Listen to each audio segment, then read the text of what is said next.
నిబంధన చేసిన దేవుడు.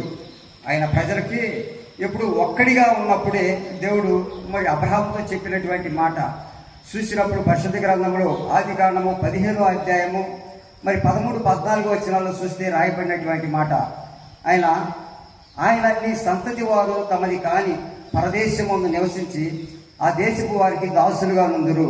వారు 400 ఏళ్ళు వీరిని శ్రమ పెట్టుదురు. వీరు ఎవరికి దాసులవుదురో ఆ జన్మకు నేనే తీర్పు తీర్చుదును. తర్వాత వారు మిక్కిలి ఆస్తితో బయలుదేరి వచ్చిందని దేవుడు చెప్తున్నటువంటి మాట. ఎప్పుడు ఆ మాట చెప్పిండు? అబ్రహాము ఒక్కడిగా ఉన్నప్పుడే దేవుడు అబ్రహాముతో చెప్పినటువంటి మాట స్పష్టంగా మరి 15వ అధ్యాయం చూస్తే మరి ఆయన అడిగిండు, అయ్యా నాకు ఈ ఆస్తి పాస్తులు అన్నీ ఇచ్చిను, మరి ఇచ్చినప్పటికీ ఇంకా మరి ఆస్తిని మరి దీనికి దాసులు ఎవరయ్యా, మరి నా కుమారులు లేరు, నా ఇంటి యజమానుడు మరి నా ఇంటికి మరి కుమారులు లేరు అని చెప్పినప్పుడు నా ఇంటి దాసులైనట్టు ఎలియాజరే కదా దీనికి మరి కర్త అంటే, లేదు నీ గర్భవాసంలో ఒక కుమారుడు పుడతాడని ఆ 15వ అధ్యాయంలో మరి దేవుడు అబ్రహాముతో చెప్పినటువంటి మాట. మరి ఆయన ఒక్కడిగా ఉన్నప్పుడు ఈ విషయం చెప్పిండు, నీ సంతతి వారు తమది కాని పరదేశమందు మరి దాసులుగా ఎన్ని సంవత్సరాలంట 400 సంవత్సరాలు దాసులుగా ఉంటారని చెప్పబడినటువంటి మాట ప్రకారము మరి అక్కడ కొన్ని ఏళ్ళు గడిచిన తర్వాత అబ్రహాముకు మరి ఇస్సాకు కుమారుడు, తదుపరి ఇస్సాకు యాకోబు, ఆ రీతిగా మరి ఇజ్రాయేల్ యొక్క సంతతి విస్తరించబడి ఉన్నది. దేవుడు చెప్పిండు మరి ఆ గుడారంలో నివసించినప్పుడు అబ్రహాంతో, నువ్వు బయటికి రా నాయన, మరి నీ సంతానం ఎట్లా ఉంటుంది అని ఆకాశం వైపు చూపించిండు. తదుపరి సముద్రంలో ఇసుకరేణువుల వలె ఉంటుంది నీ సంతానం అని చెప్పినప్పుడు మరి ఆ రీతిగానే దేవుడు చెప్పేటప్పుడు ఏమీ ఆధారం లేదు, కానీ చెప్పిన తదుపరి కొన్ని ఏళ్లకు మరి ఆ రీతిగానే దేవుడు చెప్పబడిన ప్రకారం ఆకాశ నక్షత్రములే మరి ఇజ్రాయెల్ సంతానం, యాకోబు యొక్క సంతానం విస్తరించబడి ఉంది. మరి వచ్చినప్పుడు మరి అక్కడ ఆయన దేవుడు చెప్పిన ప్రకారం జరిగిన తర్వాత మరి ఆ యొక్క ప్రాంతానికి కరువు కాలం ఏర్పరచబడి ఉన్నది. కరువు కాలం ఏర్పరచబడినప్పుడు వీరు మరి ఒక దేశానికి వెళ్ళి ఉన్నారు, ఐగుప్తు దేశానికి వెళ్ళారు. ఆ కరువు కాలంలో వెళ్ళినప్పుడు అక్కడ ఉన్నటువంటి ఆ పరిస్థితులు మరి కరువు తీరినాక తిరిగి రావాలా వారి యొక్క గ్రామానికి ఎందుకు రాలేదంటే దేవుడు చేసినటువంటి ఆ మాట ఏమిటి, మీరు తమది కాని దేశంలో 400 సంవత్సరాలు దాసులుగా ఉంటారని చెప్పబడినటువంటి మాట. తమది కాని దేశంలో 400 సంవత్సరాలు దాసులుగా ఉంటారని చెప్పబడినటువంటి మాట ప్రకారము దేవుడు మరి ఆ రీతిగా ప్రజలు వారు ఆ యొక్క నిబంధన ప్రకారము వారు ఆ చోట నివసించవలసి వచ్చింది. మరి నివసించినటువంటి కాలంలో మరి వారిని ఊర్చి చూసినప్పుడు నిర్గమాకాండంలో రాయబడింది. నిర్గమాకాండము 1వ అధ్యాయము 8 నుంచి 13-14 వచనాల దాకా చూస్తే అక్కడ రాయబడినటువంటి మాట. మరి అక్కడ మరి వారి యొక్క ఆ సంతానం విస్తరించబడి వారికి వచ్చినటువంటి కరువును బట్టి ఐగుప్తు దేశానికి వెళ్ళవలసి వచ్చింది. మరి అక్కడ చూస్తే నిర్గమాకాండం 1వ అధ్యాయము, ఇజ్రాయేల్ సంతతి అయిన ఈ జనము మనకంటే విస్తారమగును, బలిష్టముగాను ఉన్నది. వారు విస్తరింపకున్నట్లు మనం వారి ఎడల యుక్తిగా జరిగించడము రండి, లేని ఎడల హితము కలుగునప్పుడు కూడా మన శత్రువులతో చేరి మనకు విరోధముగా యుద్ధము చేసి ఈ దేశంలో నుండి వెళ్ళిపోదురేమో ఆయను. కాబట్టి వారి మీద పెట్టిన భారములలో వారిని శ్రమ పెట్టుటకు ఎట్టి పనులు చేయించు అధికారులను వారి మీద నియమింపగా వారు పరో కొరకు ధాన్యాదులను నిలువ చేసి పీతోము రామాసేనను పట్టణములను కట్టిరి. అయినను ఐగుప్తులు వారిని శ్రమ పెట్టిన కొలది వారు విస్తరించి ప్రబలిరి కనుక వారు ఇజ్రాయేల్ ఎడల అసహ్యపడిరి. ఇజ్రాయేల్ చేత ఐగుప్తులు కఠినముగా సేవ చేయించుకొనిరి. వారు ఇజ్రాయేల్ చేత సేవ చేయించుకుని ప్రతి పనియు కఠినముగా ఉండెను. వారు జగటి మట్టి పనిలోను ఇటుకల పనిలోను పొలంలో చేయు ప్రతి పనిలోను కఠిన సేవ చేయించి వారి ప్రాణములను విసిగించిరి. ఈ రీతికి మరి అక్కడ ఉన్నటువంటి ఆ కరువు మరి వచ్చినప్పుడు వారు వెళ్ళవలసినటువంటి ఆ పని మరి వెళ్ళి తిరిగి మరలా వారి యొక్క గ్రామానికి చేరాలి. ఎందుకు? దేవుని యొక్క నిబంధన అబ్రహాముతో చెప్పిండు, మీరు తమది గాలి చేసుకున్న 400 సంవత్సరాలు దాసులుగా ఉంటారని చెప్పింది. మరి దాసత్వం అనేది నెరవేర్చబడాలా? ఎందుకు? దేవుడు చెప్పినటువంటి మాట మరి తూచా తప్పదు. భూమి ఆకాశాలు గతించిపోతాయేమో కానీ మరి నా మాటలు గతించుకో. అక్షరం పొల్లైన అక్షరానికి ఇచ్చినటువంటి పొల్లైనా తప్పిపోదని దేవుడు సెలవిచ్చినటువంటి మాట. ఆ ప్రకారమే 400 సంవత్సరాలు అక్కడ ఐగుప్తు దేశంలో దాసులుగా ఉండడానికి వీలైంది. మరి అప్పుడు వారు చేసినటువంటి ఆ పనులు వారిని ఎట్టి చాకిరి చేయిస్తున్నారు. అక్కడ ఉన్నటువంటి రాజు కానీ అక్కడ ఉన్నటువంటి వారు ఆ పనివారు కానీ ఇది ఎట్టి చాకిరి చేయించేటప్పుడు వారికి అప్పుడు గుర్తొచ్చిండు దేవుడు.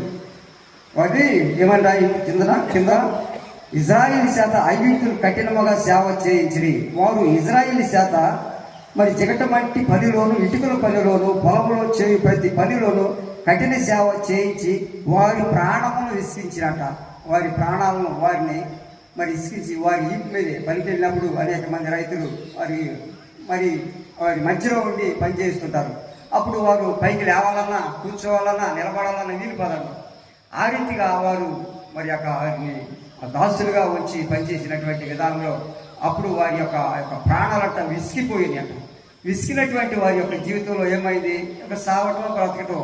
మరి కాబట్టి దేవుడు వారికి తోడై ఉన్నారు కాబట్టి దేవుడు చెప్పబడినటువంటి మాట ఏమంటున్నాడు, వారిని మరలా ఏమంటున్నాడు, నేనే వారికి తీర్పు తీర్చుదును, తర్వాత వారు మిక్కిలి ఆస్తితో బయలుదేరి వచ్చిందని మరి చెప్పబడినటువంటి మాట అబ్రహాముతో. ఆ రీతిగా వారి ప్రాణాలు విసిగినప్పుడంట దేవుడు వారి కొరకు ఓ వ్యక్తిని నియమించినాడంట. చూస్తే నిర్గమాకాండము 2వ అధ్యాయము 23-25 వచనాల్లో చూస్తే రాయబడినటువంటి మాట, అలాగున అనేక దినములు జరిగిన మీదట ఐగుప్తు రాజు చనిపోయెను.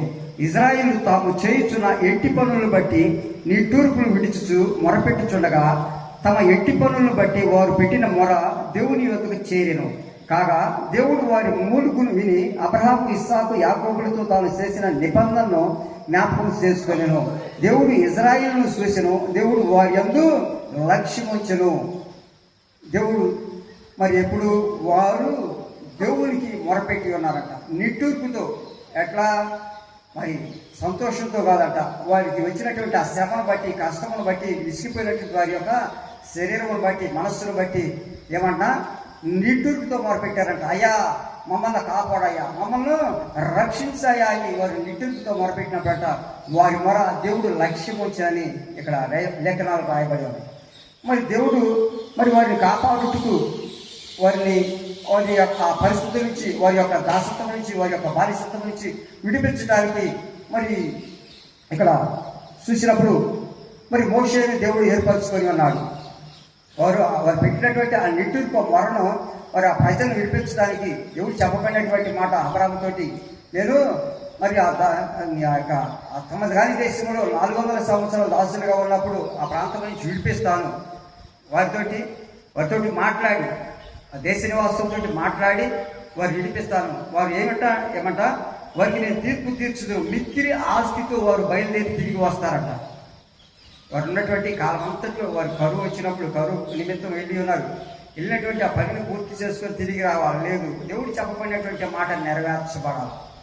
నీ జీవితంలోనే, నా జీవితంలో, ఎవరి జీవితంలోనైనా దేవుని వాగ్దానం ఆయన యొక్క ఉద్దేశం నెరవేర్చుటకు ఆయన సిద్ధపరచబడి ఉన్నాడు. మనం ఈ భూమి మీద జగత్ పునాది వేయబడక ముందే ఆయన ఏర్పరచుకొని ఉన్నాడు ఆయన యొక్క ఉద్దేశములు నెరవేర్చుతుంది. మరి అట్లా ఐగుప్తు దేశంలో ఉన్నటువంటి ఆ ప్రజలను విడిపించుటకు మరి మోషేని దేవుడు ఏర్పరచుకొని ఉన్నాడు. ఐగుప్తు దేశంలో ఉన్నటువంటి ఆ బానిసత్వం చిక్కుపడినటువంటి ఆ ప్రజలను విడిపించడానికి దేవుడు ఏర్పరచుకున్నటువంటి మోషేను దేవుడు నియమించుకొని ఉన్నాడు. మరి మోషేని పిలిచినప్పుడు ఆ 3వ అధ్యాయంలో చూస్తే రాయబడినటువంటి విషయం, 3వ అధ్యాయం అంతట్లో కూడా చూస్తే ఆయనకి మరి దేవుడు మరి మోషేతో మాట్లాడి మోషేకు అగపడ్డప్పుడు ఆయన చూసి భయపడి ఉన్నాడు. మరి దేవుడు పిలిచి ఆయనకి ఒక పని అప్పచెప్పినాడు. ఈ విషయాన్ని తెలియపరుస్తున్నాడు. చూస్తే 7వ వచనం నుంచి 3వ అధ్యాయం 7వ వచనం నుంచి చూస్తే రాయబడినటువంటి విషయాలు, మరియు యెహోవా ఇట్లనెను, నేను ఐగుప్తులో ఉన్నటువంటి నా ప్రజల బాధను నిత్యముగా చూసితిని. పనుల్లో తమను కష్టపెట్టు వారిని బట్టి వారు పెట్టిన మొరను వింటిని. వారి దుఃఖములు నాకు తెలిసే ఉన్నవి. కాబట్టి ఐగుప్తుల చేతిలో నుండి వారిని విడిపించుటకును ఆ దేశంలో నుండి విశాలమైన మంచి దేశములకు అనగా కానానీయులకు, హిత్తీయులకు, అమోరీయులకు, పెర్జీయులకు, హెవీయులకు, హెబూషీయులకు నివాస స్థానమైనటువంటి పాలు తేనెలు ప్రవహించే దేశములకు వారి నడిపించుటకు దిగివచ్చి ఉన్నాను. ఇజ్రాయిల్ మొర నిజముగా నా యొద్దకు చేరింది. ఈ ఐగుప్తీయులు వారిని పెట్టుచున్న హింస చూసితిని. కాగా రమ్ము, నిన్ను ఫరో యొద్దకు పంపెదను. ఇజ్రాయిల్ నా ప్రజలను నీవు ఐగుప్తులో నుండి తోడుకొని పోవాలని దేవుడు సెలవిస్తున్నటువంటి మాట. మోషే మరి ఆ కొండపైన గొర్రెలు తోలుకొని పోయినప్పుడు మరి గొర్రెల మంద మేపుతున్నప్పుడు మరి మోషేకు అగపడ్డాడు అగ్ని పొదలో. మరి అగ్ని మండుచున్నప్పుడు ఆ అగ్ని చూసి మరి ఆ పొద ఏల కాలిపోవట్లేదని దగ్గరికి వెళ్ళినట్ట. మరి నీ పాదములు కొన్నట్టు ఆ చెప్పులు విడిచి రమ్మని చెప్పినప్పుడు అక్కడ దేవుడు ఆ మోషేతో మాట్లాడాడు. ఆ మోషేతో మాట్లాడినప్పుడు చెప్తున్నాడు, ఐగుప్తులో ఉన్నటువంటి నా ప్రజలు వారు పెట్టినటువంటి వారు పడుతున్నటువంటి ఆ హింస, ఆ బాధ మరి నా వద్దకు వచ్చి ఉన్నది. వారిని విడిపించడానికి నేను ఏర్పరచుకొని ఉన్నానని చెప్తున్నాడు. ఆ ప్రజలను దేవుడు సెలవిస్తున్నటువంటి మాట ఏంటి? యెహోవా తన ప్రజలను ఎడబాయివాడు కాడు, తన స్వాస్థ్యమును ఎడనాడువాడు కాదంటే ఆయన చేసినటువంటి వాగ్దానములు మరి నెరవేర్చి దేవుడు ఆ రీతిగా ఇక్కడ ఉన్నటువంటి ఐగుప్తు దాసత్వంలో ఉన్నటువంటి ఆ ప్రజలను రక్షించడానికి లేవి సంతతిలో నుంచి మోషేను దేవుడు ఏర్పరచుకొని ఉన్నాడు.